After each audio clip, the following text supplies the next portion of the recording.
भैया ये जो जीव है ना, ये तो परम शुद्ध बुद्ध और सच्चिदानंद स्वरूप है, ईश्वर अंश जीव अविनाशी। लेकिन जब इस पर माया का आवरण चढ़ जाता है तो यह स्वयं को देह शरीर मान बैठता है और देह से जुड़ी हर वस्तु जैसे धन पद रूप जाति और बुद्धि को अपनी बड़ाई का साधन बना लेता है। यही अहंकार है। जब कोई व्यक्ति घमंडी होता है तो वह वास्तव में एक अज्ञानी बालक की तरह व्यवहार कर रहा होता है। जैसे एक छोटा बच्चा कांच के टुकड़े को हीरा समझकर तिजोरी में छुपाता है और उस पर इतराता है, ठीक वैसे ही एक संसारी जीव नाशवान वस्तुओं पर घमंड करता है। अहंकार के विभिन्न रूप। महाराज जी ने अहंकार को कई श्रेणियों में विभाजित कर समझाया है ताकि साधक भ्रमित न हो।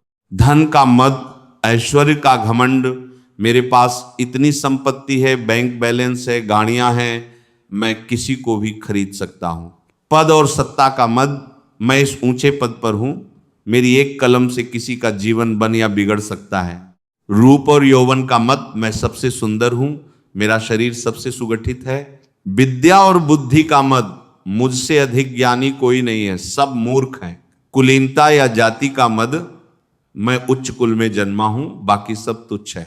भजन का मद सबसे खतरनाक, मैं बहुत बड़ा भक्त हूं, मैं रोज इतनी माला जपता हूं, सामने वाला तो पापी है। महाराज जी इस अंतिम घमंड को सबसे घातक बताते हैं।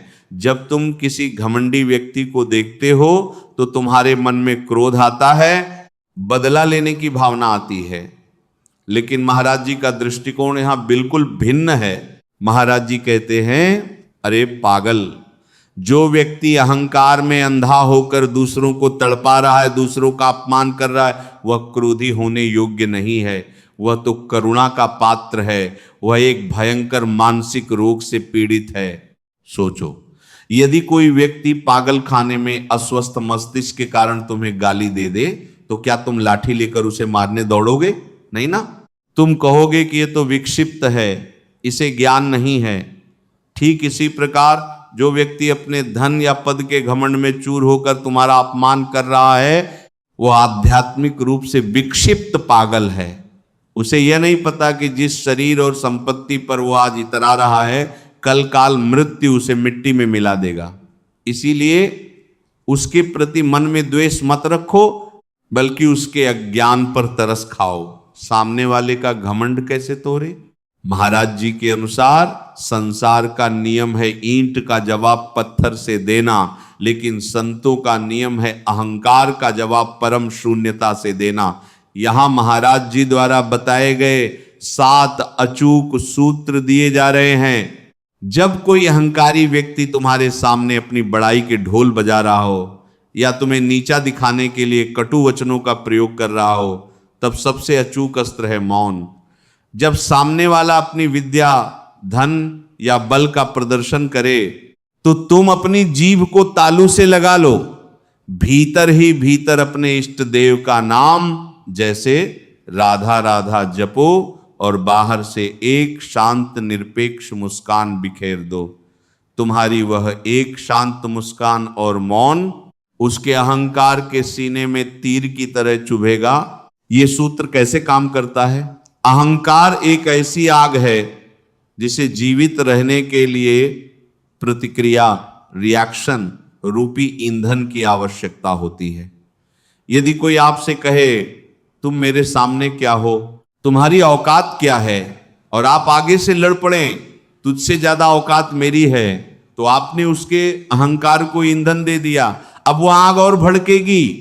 परंतु यदि उसने कहा तुम्हारी औकात क्या है, और आपने शांत रहकर हाथ जोड़कर कह दिया हाँ भाई आप बिल्कुल ठीक कह रहे हैं, मेरी तो कोई औकात नहीं है, मैं तो ठाकुर जी के चरणों का एक तुच्छ दास हूं, तो सामने वाले का अहंकार हवा में लटकी तलवार की तरह हो जाएगा, जिसे वार करने के लिए कोई ढाल ही नहीं मिली। वह स्वयं के भीतर ही लज्जित होने लगेगा। संसार समझता है कि झुकना कायरता है, लेकिन महाराज जी सिखाते हैं कि झुकना केवल उसी के लिए संभव है जो भीतर से अत्यंत शक्तिशाली है।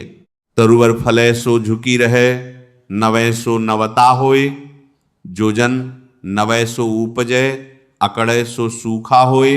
महाराज जी सत्संग में समझाते हैं, जिस वृक्ष पर मीठे और भारी फल आते हैं उसकी डालियां स्वयं पृथ्वी की ओर झुक जाती हैं।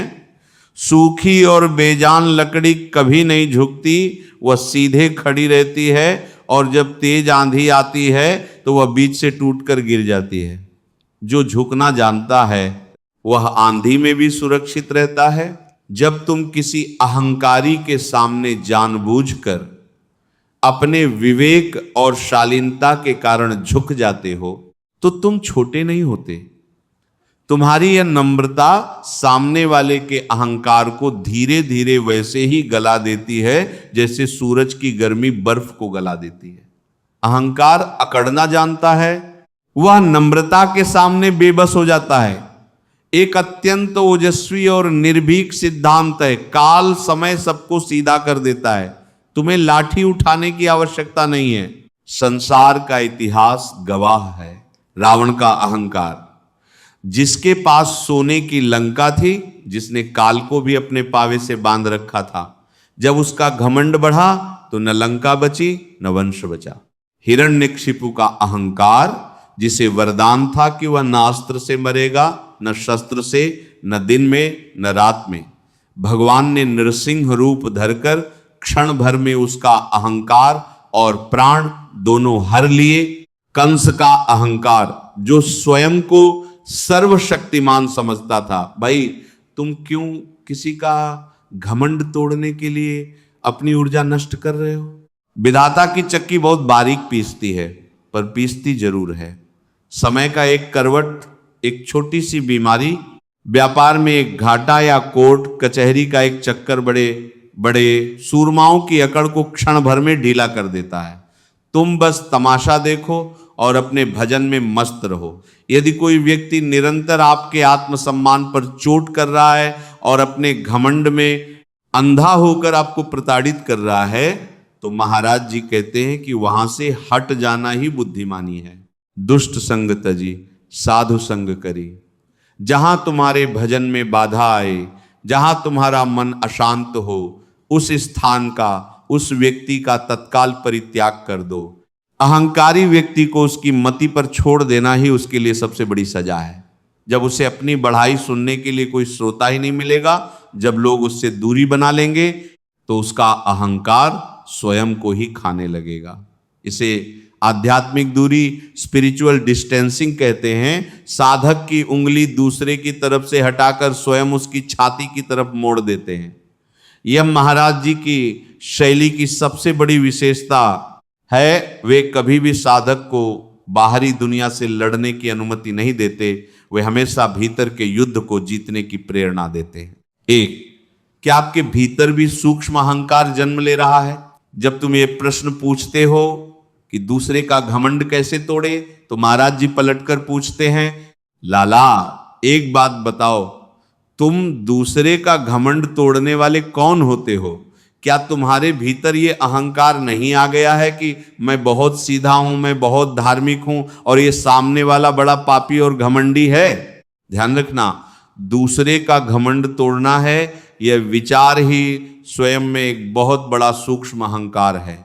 संत मत कहता है कि जब तक तुम्हारे भीतर दूसरों के दोष देखने की दृष्टि है, तब तक तुम्हारा अंतःकरण शुद्ध नहीं हो सकता।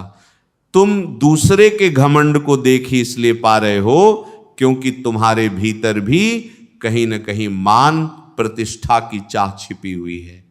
यदि तुम्हें अपनी प्रतिष्ठा की चिंता न हो तो सामने वाला चाहे जितना घमंड करे, तुम्हें कोई फर्क ही नहीं पड़ेगा। 2, रामचरितमानस का प्रसंग, नारद जी का अहंकार। महाराज जी अक्सर नारद जी के प्रसंग का उदाहरण देते हैं। जब नारद जी ने कामदेव पर विजय प्राप्त कर ली तो उनके भीतर यह सूक्ष्म अहंकार आ गया कि मैंने काम को जीत लिया। वे इस बात को शिव जी से कहने गए। शिव जी ने मना किया कि विष्णु जी से मत कहना, पर अहंकार कहाँ मानता है। वे विष्णु जी के पास भी चले गए। भगवान विष्णु ने देखा कि मेरे भक्त के भीतर अहंकार रूपी भयंकर कैंसर हो गया है। भगवान ने नारद जी का घमंड तोड़ने के लिए अपनी माया से एक विश्वमोहिनी रूपी कन्या और एक दिव्य नगर रचा। अंततः नारद जी का बंदर का मुख हो गया और उनका घमंड चूर चूर हो गया। जब भगवान अपने परम प्रिय भक्त नारद जी के भीतर भी अहंकार को सहन नहीं करते और उसे तोड़ने के लिए माया रचते हैं, तो तुम तो साधारण जीव हो, तुम दूसरे का घमंड क्या तोड़ोगे?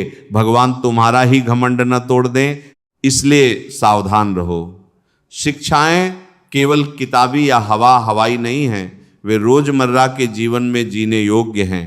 यदि आप किसी अत्यधिक घमंडी व्यक्ति जैसे कि कोई बॉस, कोई रिश्तेदार या कोई पड़ोसी के साथ रहने के लिए विवश हैं, तो आपको निम्नलिखित व्यावहारिक नियमों का पालन करना चाहिए। जब भी आपका सामना उस व्यक्ति से हो, अपनी आंतरिक स्थिति को सुरक्षित करने के लिए मानसिक रूप से नाम जप प्रारंभ कर दे।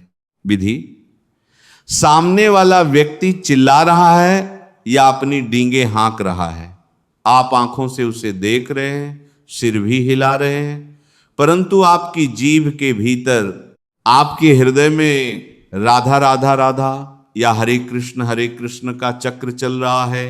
लाभ: इससे सामने वाले के वचनों का नकारात्मक प्रभाव, नेगेटिव वाइब्रेशन आपके सबकॉन्शियस माइंड, अचेतन मन पर नहीं पड़ेगा। आप एक अदृश्य आध्यात्मिक कवच के भीतर सुरक्षित रहेंगे। सुख दुख मान अपमान को सम कर दो। संसार में आज जो तुम्हारी प्रशंसा कर रहा है, कल वही तुम्हारी निंदा करेगा।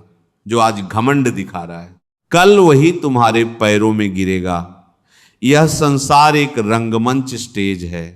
रंगमंच पर यदि कोई राजा का अभिनय करने वाला अभिनेता घमंड में आकर एक नौकर का अभिनय करने वाले को डांट दे, तो क्या नौकर घर जाकर रोने लगता है? नहीं, वह जानता है कि यह केवल एक नाटक है, पर्दा गिरते ही सब बराबर हो जाएंगे। इस संसार को भी एक नाटक की तरह देखो। यह सुनने में बहुत कठिन लगता है। जो हमारा बुरा कर रहा है, जो घमंड में हमारा दमन कर रहा है, हम उसके लिए प्रार्थना क्यों करें?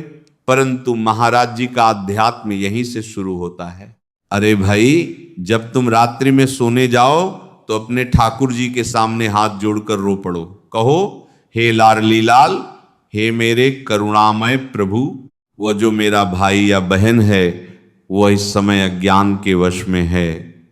माया ने उसकी बुद्धि को हर लिया है, इसलिए वह अहंकार में डूबकर अपराध कर रहा है। हे नाथ, उस पर कृपा करो, उसे सद्बुद्धि दो, उसका कल्याण करो। जब तुम किसी के लिए हृदय से ऐसी प्रार्थना करते हो तो मिरेकल, चमत्कार होता है। इस प्रार्थना का विज्ञान आपके मन की शुद्धि। जैसे ही आप किसी शत्रु के लिए मंगल कामना करते हैं, आपके भीतर की कड़वाहट, ईर्ष्या और प्रतिशोध की भावना जलकर भस्म हो जाती है। आपका हृदय एकदम हल्का हो जाता है। आध्यात्मिक तरंगे, आपकी निश्चल प्रार्थना की सकारात्मक तरंगे, पॉजिटिव एनर्जी ब्रह्मांड में यात्रा करती हैं और उस अहंकारी व्यक्ति के हृदय को स्पर्श करती हैं। कई बार देखा गया है कि जो व्यक्ति कल तक भयंकर शत्रु था, वह अचानक आकर क्षमा मांगने लगता है। ये प्रार्थना का बल है। ये जीवन बहुत छोटा है लाला, सांसों का कोई भरोसा नहीं है कि अभी आ रही है, अगली आएगी या नहीं। इस अमूल्य जीवन को दूसरों का घमंड देखने में, उनका घमंड तोड़ने की योजनाएं बनाने में व्यर्थ मत गंवाओ। तुम यहां किसी को सुधारने नहीं आए हो, तुम यहां अपने गोविंद से मिलने आए हो, अपनी राधा रानी के चरणों में प्रीति बढ़ाने आए हो। संतों की वाणी का यह अमृत प्रसाद अब आपके सम्मुख है। इसे केवल पढ़े नहीं बल्कि अपने जीवन के व्यवहार में उतारें। जब अगली बार कोई अहंकारी व्यक्ति आपके सामने आए, जय जय श्री राधे, श्याम श्याम